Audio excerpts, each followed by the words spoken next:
जब कंस मारा गया तो उसके ससुर को बहुत दुख हुआ। कंस का ससुर जरासंध। अस्ति और प्राप्ति ये दो बहुत उसकी दुलारी पुत्रियां थी। कंस महाबली था, इसलिए इस महाबली कंस को ब्याह दी थी। जब सुना हमारी बेटियां विधवा हो गई, कंस ने ऐसा पराक्रम प्रकट किया था कि प्रसन्न होकर के जरासंध ने ब्याह किया था। जब महापराक्रमी कंस मारा गया, अब वो बिटिया पहुंच गई पिता के पास, रोज जरासंध महाबली। मगधराज जरासंध अपनी विधवा पुत्रियों को देख करके बड़ा पश्चाताप हुआ, बड़ा सुख हुआ, तिलमिला उठा। उसने कहा मैं प्रण करता हूं एक भी यदुवंशी इस पृथ्वी में नहीं रहने दूंगा। और था ऐसा महाबली।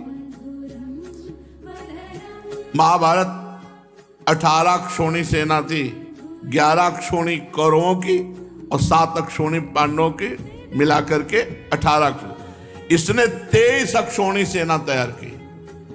जरासंध ने 23 अक्षौणी सेना तैयार की और यदुवंशियों की राजधानी मथुरा को चारों ओर से घेर लिया। हड़कंप मच गया, पूरी मथुरा पूरी घिर गई। 23 अक्षौणी सेना, चारों तरफ से सूचना मिली। भगवान श्री कृष्ण ने देखा जरासंध की सेना क्या है, उमड़ता हुआ समुद्र है और चारों तरफ से मथुरा घेर चुकी है और पूरे मथुरावासी भयभीत, प्राण व्याकुल। भगवान श्री कृष्ण ने कहा कि कोई भी विचलित मत हो, कुछ नहीं बिगाड़ पाएगा ये जरासंध।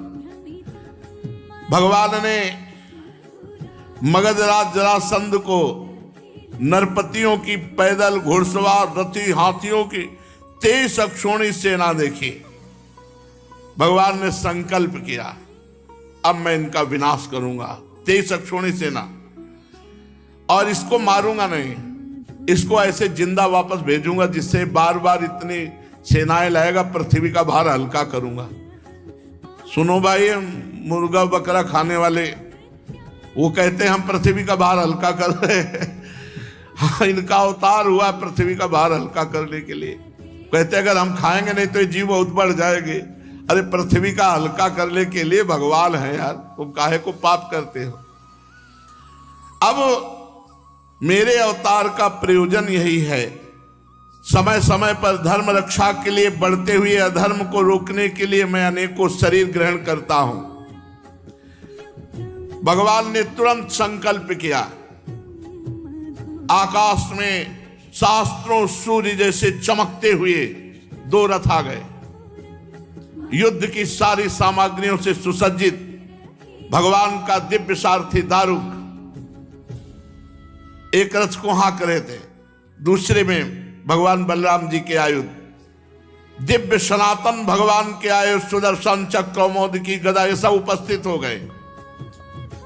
बलराम जी से कहा भैया समेटा जाए इनको, 23 अक्षौणी सेना है, 23 अक्षौणी सेना। आज हमें अपना मानने वाले यदुवंशियों पर भारी विपत्ति आ गई है। देखो ये आपके दिव्य आयुध आपकी शोभा बढ़ाने के लिए आ गए।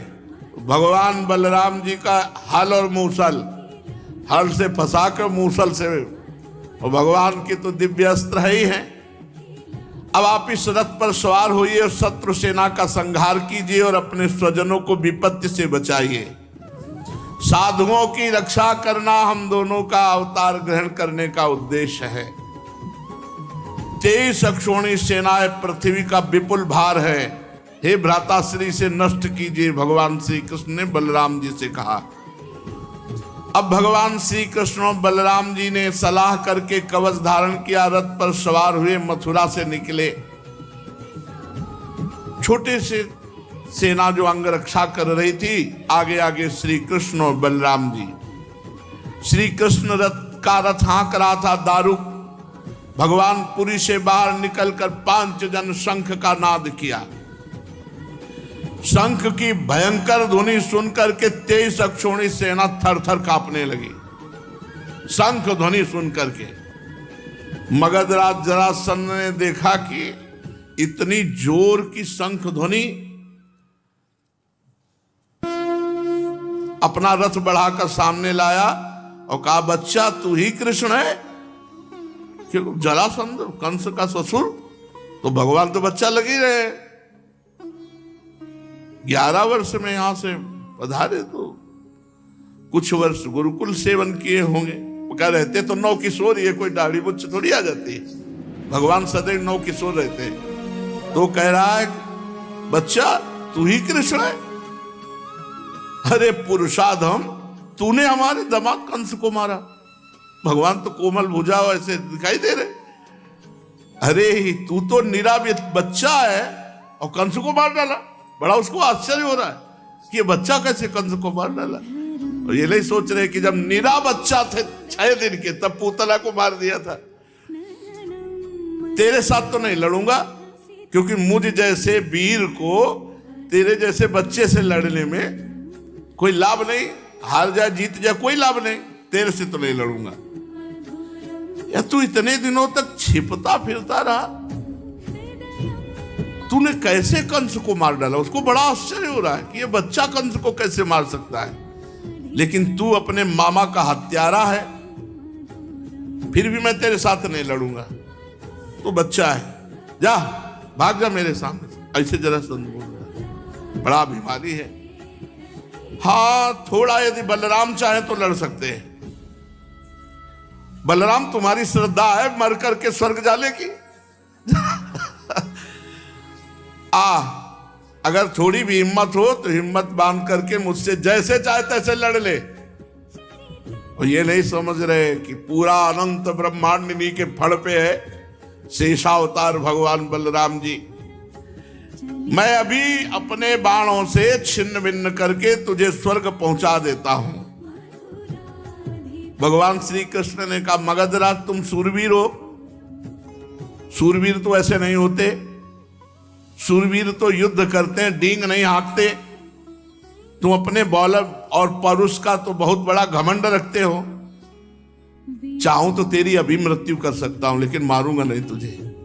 भगवान श्री कृष्ण ने कहा, तू ऐसे बक रहा है जैसे मरने वाला सन्निपात में बकता है।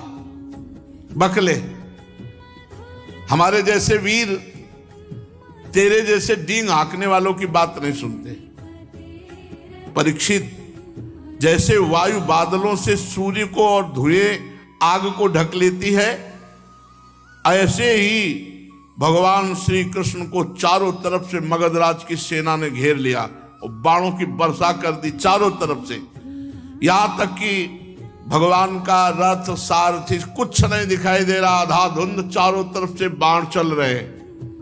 अब जो अटारियों पर चढ़े हुए मथुरावासी देख रहे, सब हाहाकार मच गया कि अभी तो प्रारंभ ही हुआ युद्ध। भगवान का, बलराम जी का और श्री कृष्ण का सब रथ और सब ढक गया बाणों से। भगवान श्री कृष्णचंद्र जी की गरुण चिन्हित ध्वजा और बलराम जी की ताल चिन्हित ध्वजा, ये सब ढक गई। तो मथुरावासी तो सोचे अब तो मार ही डालेंगे हम सबको, क्योंकि जब वहां ये हालत है तो यहां तो। लेकिन ये एक क्षण के लिए ऐसा हुआ। भगवान श्री कृष्णचंद्र ने देखा कि सूरवीर हैं ये भाई, बड़े बड़े लड़ाकू हैं। जैसे पानी की बूंदें बरसती हैं, ऐसे बाण वर्षा भगवान के ऊपर हो रही थी। भगवान ने अपने सारंग धनुष का प्रत्यंचा चढ़ाया, अद्वितीय अजय। ये सारंग धनुष ऐसा है, अद्वितीय अजय। सारंग धनुष की टंकार करके जे ही एक बाण चढ़ाया, बस जे ही एक बाण चढ़ा के छोड़ा तो अनंत बाण रूप धारण करके सब बाणों को काट करके सैनिकों का संहार करने लगे।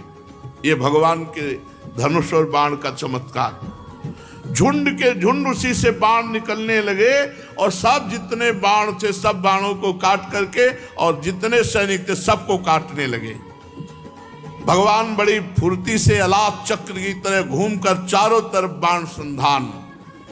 हाथी, घोड़े, रथ, पैदल, चतुरंगनी सेना का संहार होने लगा।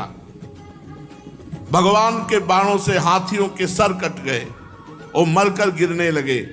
बाणों की बौछार से घोड़े, मनुष्य, जो सबको, पैदल सेना की बाहें, जांग, सिर अलग अलग कटकर गिरने लगे। अमित तेजस्वी भगवान बलराम जी ने हल और मूसल संभाला। हजार हजार, 10-10 हजार ऐसे हल में फंसा कर एक ही मूसल में राधेश्याम कर देते। अब भगवान बलराम जी का बल, अरे पूरी पृथ्वी ब्रह्मांडों को सरसों की दाने की तरह अपने फण में धारण किए हुए है। बड़े बड़े दिग्गज बलशाली हाथियों को मूसलों की मार से सब नष्ट कर दिया। अब वहां भयानक पहाड़ लग गए। 23 अक्षौणी सेना, जरासंध की वो सेना समुद्र के समान दुर्गम, भयावह, बड़ी कठिनाई से जीतने योग्य थी। थोड़े ही समय में भगवान श्री कृष्ण उधर छोड़ दिया सुदर्शन चक्र, साफ करता चला जा रहा है गर्दने, चाहे हाथी हो, चाहे घोड़ा हो, चाहे मनुष्य हो। कुछ ही समय में 23 अक्षौणी सेना का विनाश कर दिया। सारे जगत के स्वामी भगवान श्री कृष्ण के लिए तो खिलवाड़ है। वो संकल्प करे तो अनंत ब्रह्मांड एक सेकंड में नष्ट हो जाए। खेल खेल में तीनों लोकों की उत्पत्ति, स्थिति और संहार करने वाले प्रभु हैं। उनके लिए कोई बड़ी बात है? शत्रुओं की सेना का बात की बात में सत्यानाश कर दिया। जब जरासंध की सारी सेना मारी गई, रथ टूट गया, पैदल उतर के खड़ा हो गया, शरीर में केवल प्राण बाकी रहे, बलराम जी के हल में फंसा हुआ। बलराम जी ने मूसल संभाला, भगवान श्री कृष्ण का मारना नहीं, से छोड़ दो। जरासंध ने पहले विपक्षी नरपतियों का बहुतों का वध किया है, परंतु बलराम जी की पकड़ में आने के बाद वो हिम्मत नहीं थी कि छुड़ा सके। भगवान श्री कृष्ण ने इशारा किया, मारना नहीं भैया, इसे जाने दो, क्योंकि ये फिर सेना इकट्ठी करके लाएगा, तो हमें जा जा के पृथ्वी का भार जो उतारना पड़ेगा, ये मथुरापुरी में उतारते रहेंगे, इसको छोड़ दो। बड़े बड़े सूरवीर जरासंध का सम्मान करते थे। अब उसको बड़ी लज्जा आई कि जब जिसे मैं पुरुषाधम कृष्ण कह रहा था, बच्चा कह रहा था, उन्होंने जीवन दान दिया कि जा, इतने बड़े महावीर को मुझे दीन की बात छोड़ दिया। अब उस घोर तपस्या करने लगा। तो नरपतियों ने आकर के राजाओं ने समझाया कि महाराज, यदुवंशियों में रखा क्या है, आप उनके लिए तपस्या क्यों करते हो? अभी तो हम लोग हैं ना, चलो फिर युद्ध किया जाए और इस बार जरूर विजय प्राप्त होगी। तुम्हें तपस्या में समय नष्ट नहीं करना चाहिए। उस समय मगधराज जरासंध की सारी सेना मारी जा चुकी थी। बलराम जी ने उपेक्षा पूर्वक उसे छोड़ दिया था। वो उदास होकर अपने मगध देश को गया और भगवान श्री कृष्ण की सेना में किसी एक सैनिक का बाल भी बांका नहीं हुआ और 23 अक्षौणी सेना मारी गई जरासंध की। भगवान अपार सामर्थ्यशाली है।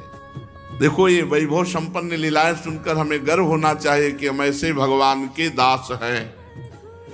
बड़े बड़े देवता नंदन वन के पुष्पों की वर्षा भगवान श्री कृष्ण पर करने लगे।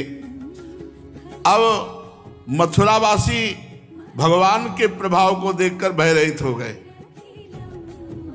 भयरहित तो कंस के वध से ही हो गए थे, पर जरासंध के आक्रमण से भयभीत हो गए थे। जब जरासंध की सेना मारी गई तो पक्का विश्वास हो गया कि हम ऐसे श्री कृष्ण की शरण में कि हमारा बाल बांका भी नहीं हो सकता। भगवान मथुरा में प्रवेश किए। ब्राह्मण लोग मंत्रोच्चारण कर रहे हैं, कोई पुष्प, कोई अर्घ भगवान को कोई गले से लगा रहा है, कोई आशीष दे रहा है। और रणभूमि से अपार सोने चांदी के आभूषण सब मथुरा वासियों को बांट दिया गया और प्रधान धन महाराज उग्रसेन के चरणों में समर्पित किया गया। अब दूसरी बार फिर 23 अक्षौणी सेना, 23 अक्षौणी सेना। फिर भगवान ने 23 अक्षौणी सेना का विनाश किया, उसे खाली फिर वापस 17 बार 23 अक्षौणी सेना लाया। 17 बार, बड़ा महारथी था। 17 बार 23 अक्षौणी सेना इकट्ठी करके मगधराज जरासंध ने भगवान श्री कृष्ण के द्वारा सुरक्षित यदुवंशियों से युद्ध किया, किंतु हर बार भगवान की शक्ति के सामने सब नष्ट हो जाता, सारी सेना नष्ट हो जाती और भगवान बलराम जी फिर उसे उपेक्षा पूर्वक छोड़ देते। जरासंध अपनी राजधानी लौट जाता। अब 18वीं बार तैयारी की और हजारों ब्राह्मणों से अनुष्ठान कराता था जरासंध। बहुत ब्राह्मण भक्त था।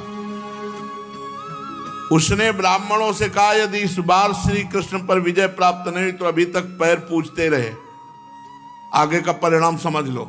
इस बार अगर फल नहीं दिखाई दिया तो ब्राह्मणों ने भगवान से प्रार्थना की, नमो ब्रह्मणे देवाय गो ब्राह्मण हिताय च, हे कृष्ण हे जगत गुरु महाराज, अब आपको हारना होगा।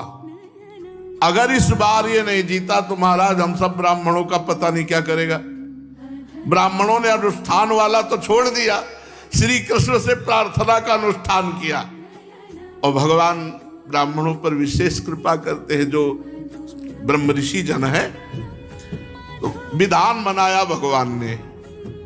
जिस समय आक्रमण करने के लिए चला 18वां युद्ध 23 अक्षौणी सेना लेकर, उसी समय भगवान के मन स्वरूप श्री देवर्षि नारद जी ने, एक काल यवन नाम का बड़ा वीर म्लेच्छ योद्धा था, उसने देवर्षि नारद जी से कहा, कोई त्रिभुवन में है हमारे जोड़ का?